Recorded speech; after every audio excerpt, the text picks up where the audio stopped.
Welcome, foolish mortals, to Halloween Treats, presented by the Look Back Machine. For the entire month of October, we bring you 31 episodes on 31 flicks. So sit back and relax on your broomstick. We have blood-curdling boogeyman and sadistic serial killers. From castles to were-rabbits to spine-chilling spine-tinglers. Oh, but that's not all. It's only a bit. There's also Dahmer, Dracula, and Wallace and Gromit. So turn down the lights and turn up the sound. And ready your heart, for it's about to pound. Because there's Halloween film history abound. Happy Halloween from the Look Back Machine.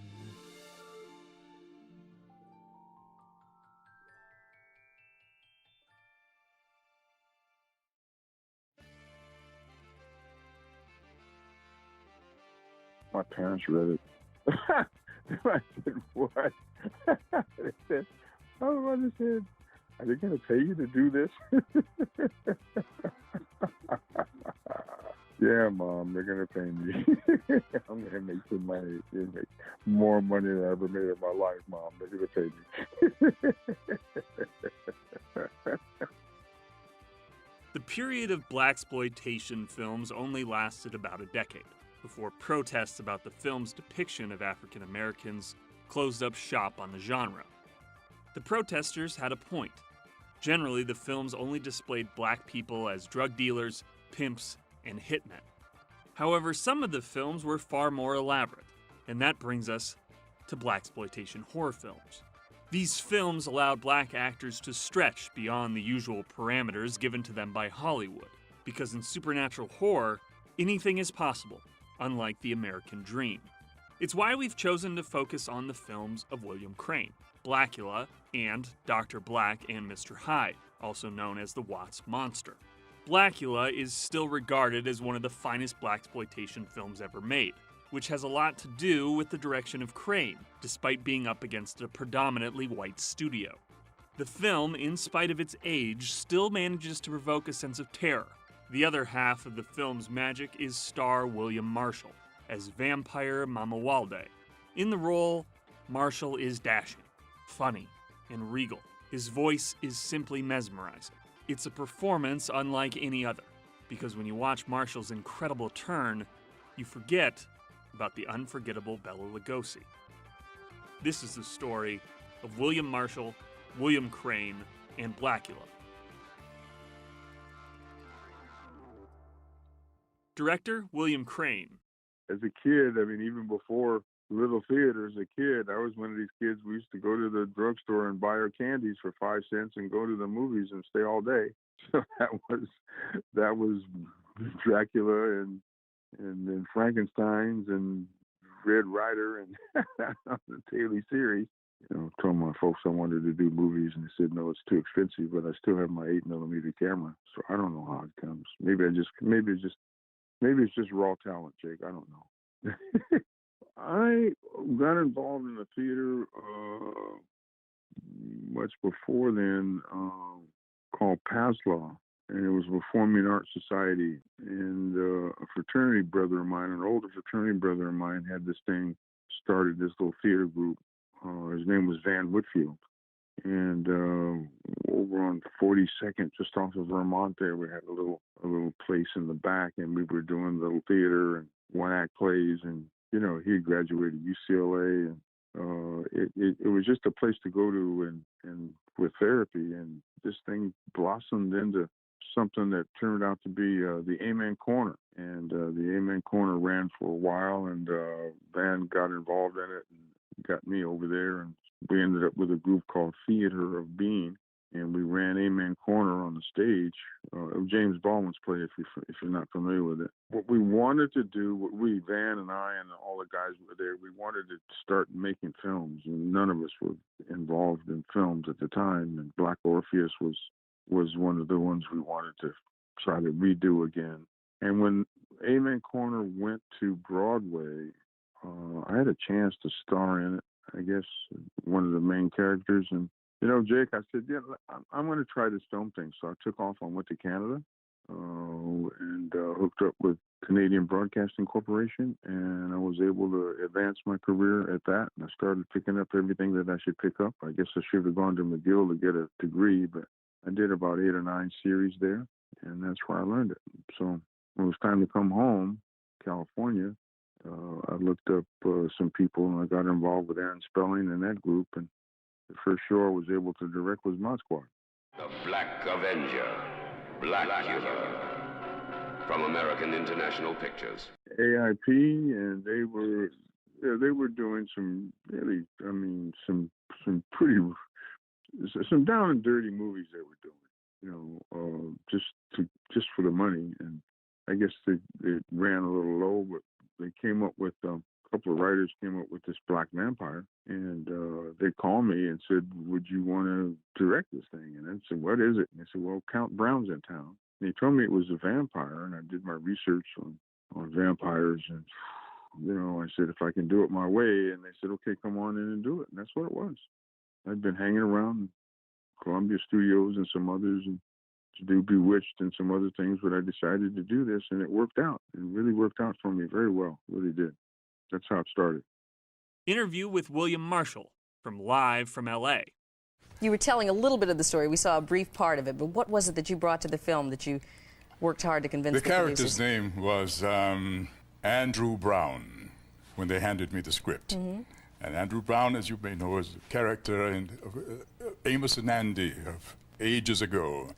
That was not the finest thing that ever could have happened to us. Did the producers really, were they thinking about Andrew Brown from Amos and Andy, do you think, in 1972 when they did Blacula? That was the name of the character, okay. And I think they were old enough to know about Amos and Andy and the damaging effect that it had on us. I think there was something of a resentment on the part of many producers who sensed this outcry and didn't want our voices to ring resonantly about and create a new kind of genre.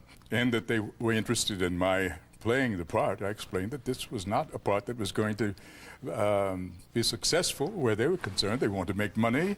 This isn't it. I said, you need to have a property that will be of interest to your target audience. Sort of a hook. So he's got to be meaningful. He's got to, when he becomes a vampire, he is no longer useful to his people. So he sets out from Africa, as I see it, trying to do something about putting an end to the slave trade. It's draining Africa of its people.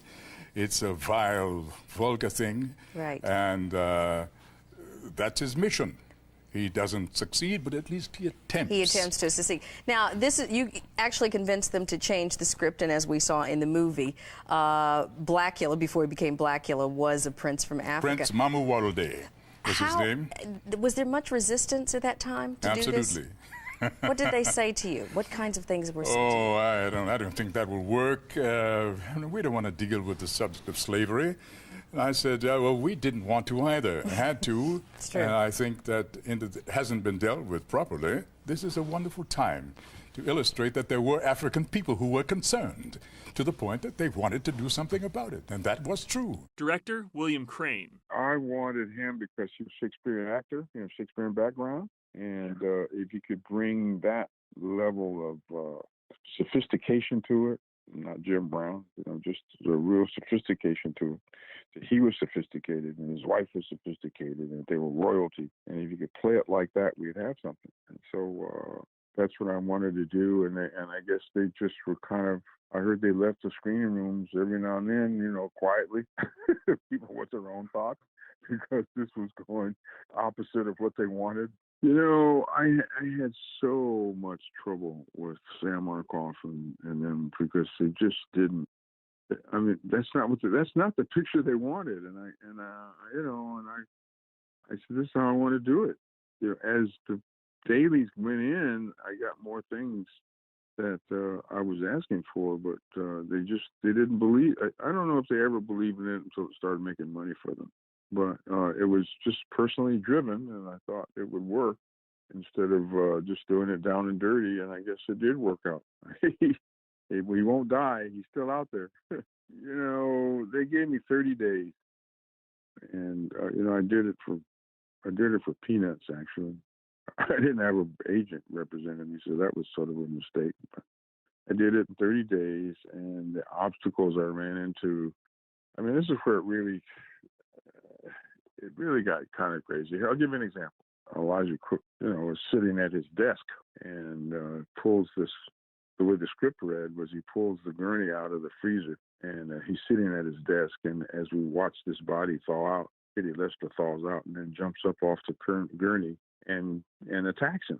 So, when I was in this police station that we filmed in, I thought it would really be kind of cool if I could put some distance between the time that she gets off the gurney and the time that she gets him. And so we had a door. We put a sign on it that said the morgue. And down the hall, about 30 feet away, I put a phone on the wall, and so I could have Elijah Cook talk to Thomas on the phone when he's saying lock the door. But in the background, 30 feet away, is the door to the morgue. And I wanted her to open the door and run out. And since she is upstage, he's looking downstage, and the audience is looking at him. He doesn't know behind him comes a screaming vampire, So she runs down the hall to get him. And I asked Sam Arkoff and AIP that, can I get a high-speed camera? I want to do this in slow motion. And he said, what? No way. We don't have the money to do it. Whatever reason it was, it got a lot of pushback, what we call these days pushback. They just didn't want to do it. And I kept asking them for it, and it was 4 days in advance, and 3 days, 1 day.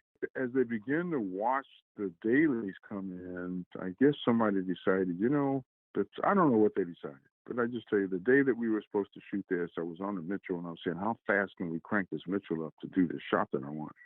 My assistant came running in and said, Crane, guess what? I said, what? This is a new camera crew that just showed up downstairs. 3 new guys with a high-speed camera. I knew I had them by the short hair. When they showed up with that camera, that high-speed camera, I knew I had them. The pressure from the crew was palpable, but it began to subside after that shot, if that makes any sense. I mean, we were going to work, and then it just wasn't that. Just didn't seem to be that problem. And they had a guy who worked for them, worked for AIP, and he began to stop coming around, or just to show up later on, and just let me have my head. I think what a lot of it was they just didn't trust me. So that was just one of the resistance. The other resistance I got was just, this is going to get me in trouble, man. But there was a lot of white guys who just were in there to get the money. Just the sound guy. They were drinking. They were doing their jobs, just paying it in, but they didn't give a hoot about the movie, and they weren't helping me at all. I mean, I would ask him to put a boom. I asked him for some earmuffs so I could hear one of the scenes, because I was downstairs. And Thomas had to come out and get in a car, and I put his headphones on, and the sound guy had cranked the sound up just full blast. So as soon as Thomas said something, man, it was just screamed in my ear. And I don't know, I pulled him off, and I looked at the guy, and the guy was just looking there like, fuck you. That's what that was. And so there was that kind of resistance most of the time. Not everybody on the crew was bad. A lot of people are friends. I'm still friends with some of them, but there was a lot of resentment, man. A lot of resentment. I mean, I had this thought in mind. I had this vision in mind. I'm all over the place with this, but simple things like having a cape. The Draculas usually have this red cape inside. The black cape with a red cape. And I said, no, I don't want it like that. We're doing this. We've got this certain color scheme. I want it to be steel gray inside, or moat gray. And I got the worst, the wardrobe person. He wants the cape to be gunmetal gray inside. The cape should be red. And there was all this craziness. And I just said, this is what I want. This is what I want to do. I don't know. They threatened to fire me a couple of times.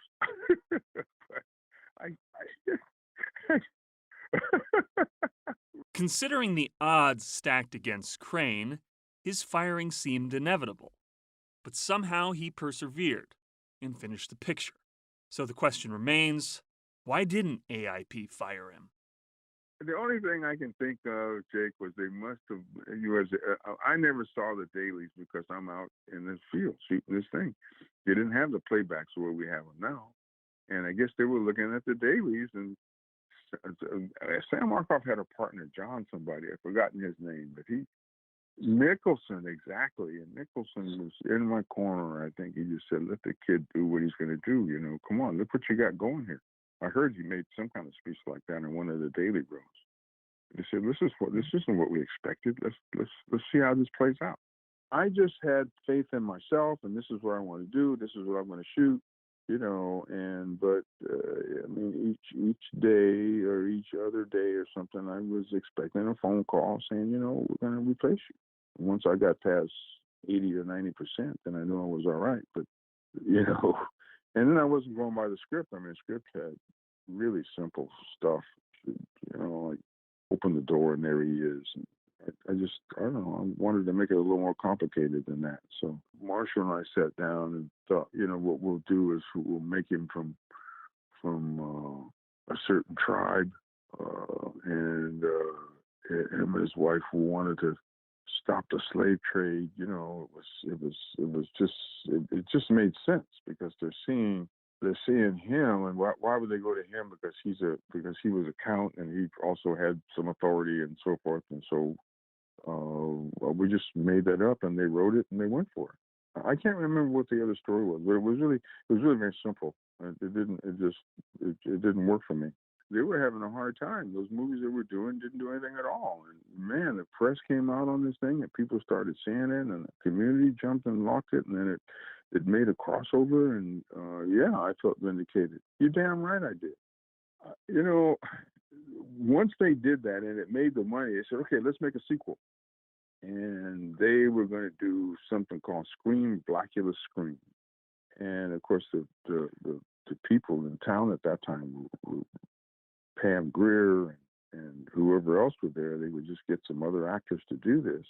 And you know, Jake, I said, you know, I don't know if I want to do this, and I don't know if they wanted me to do it, but they hired somebody named John Van Helsing, or so, I don't know who they hired. I forgot what his name is now. When you talk about whether or not I feel vindicated, they had a guy who had been around, was in an office, I think either at AIP or somewhere close. So they used him to do Blacula Scream. So if you think about it, they made a lot of money on Blacula. They had every actor in town wanted to do the sequel. Okay, they signed William Marshall. They had more money. They had a formula, and they should have made it work. Well, did you see Blacula Scream? I haven't seen that yet. I haven't seen it. So there's the vindication. I mean, they had everything, and if I had done it, I would have done something else. Would have continued on with what I was doing, but it just didn't work out for them. They didn't want me, and I didn't particularly want to go back. It was that hard. Actually, a girlfriend I was going out with at the time, the day they screened it, we jumped on an airplane and went to Hawaii. Crane's next film would be even more difficult, but still have stunning results: Dr. Black and Mr. Hyde. Bernie Casey plays dual roles in the film, as Dr. Pride and the evil white monster he becomes after taking an untested drug.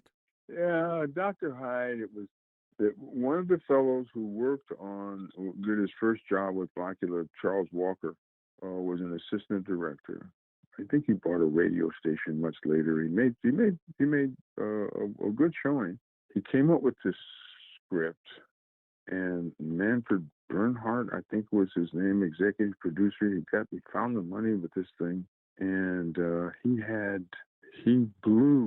Charles Walker blew maybe 2 start dates, or maybe they were on the 3rd, and if they blew that one, it was just going to wash out. At the time, I was directing Starsky and Hutch. That was my day job, and Charles Walker just called me and said, "Look, can you pull this thing off, man? I'll pay you a fortune." And I said, I'm doing Starsky and Hutch right now. I can't do this. So he sent me the script. I looked at it, and I said, wait a minute, maybe, who are we going to have to do the leads? I go, somebody, I forgot who had, but they dropped off. And so I asked an old friend of mine, Bernie Casey, if he would do it. And he said, who's directing? And I said, I will. He said, I'll do it if you direct. That really I'll never forget that. So I told Charles I would do it. We signed it up. And he said he had the production all lined up. He had the actors and actresses and all the locations lined up. That was the biggest mess. I was directing Starsky and Hutch. I finished Starsky and Hutch at a 10-hour day and went to this location at night to do this Jekyll and Hyde, and man, it was not together. There was nothing going on. And I'd call Charles, and he would run behind something. Oscar Williams told me Charles would run behind the set. They didn't have the wardrobe. They had the actresses he was screwing on the side or something, I guess. They had no acting. Oh, man. But anyway, I don't know. You know, when you're making stuff up and you're having fun. Despite all the challenges, Crane creates a compelling ending by recreating the climactic scene from King Kong on the Empire State Building. However, this time, it's on the Watts Towers. I was having fun. You know, I said, if you go to Watts Towers, I want a helicopter. You want what? I want a helicopter. So I had around a helicopter to do this scene and call somebody, and somebody said, if the guy wants a helicopter, give him a helicopter. That's all you can do. And, you know, I just find a helicopter around Watts. I mean, at night. And filming that was almost like doing a stage play when you're just getting up, going freelance, just making stuff up as you go along. And but Rosalind Cash was there, and Bernie was there, and then I hired some other people I knew. And I think I did use Corey Mitchell to kill him in his own car. And I don't know. I did the stunt. We didn't have a stunt man to do that. You know, when he comes out and I run him against the wall with his Rolls Royce, I did that stunt. And, you know, one day we were changing locations. I found myself driving a Winnebago. I wasn't chauffeuring around at all, man. I was driving a Winnebago to the next shot. And a couple of times you didn't get the film to the film was supposed to go to MGM lab. And I remember telling one of the stunt guys, you know, he said, wait a minute, the lab closes in 30 minutes. And you didn't send the film to the lab, Charles, the whole number. And this guy had a motorcycle. He said, Crane, give me the film. You have to trust me, man. He put the film on the thing, man. And we were at Washington and Redondo. But when the film was over, we wrapped his film up and put it in a container. He put it around his back, Jake, and drove it to MGM, got it there that night. The door was closing. I mean, that's how that production went. It's Dr. Black and Mr. Hyde, starring Bernie Casey, Rosalind Cash, Stu Gillum, directed by William Blacula Crane. Dr. Black and Mr. Hyde. I went into the studio to see the days. I wanted to see something in particular. And, you know, I sat there. I was the only one in the little screening room. A little screening room with, 20 seats, maybe less. Jake, you know what I thought? I thought, you know, man, all of these times we went to the movies when we were kids and we were sitting there all day long watching these movies with this 10-cent candy from the store, and we're watching these movies, and here I am watching a movie and they're paying me to do it.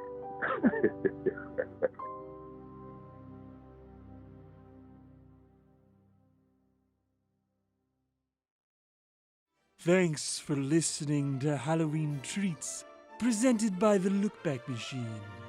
Stay tuned for the entire month of October for an episode every single day till November.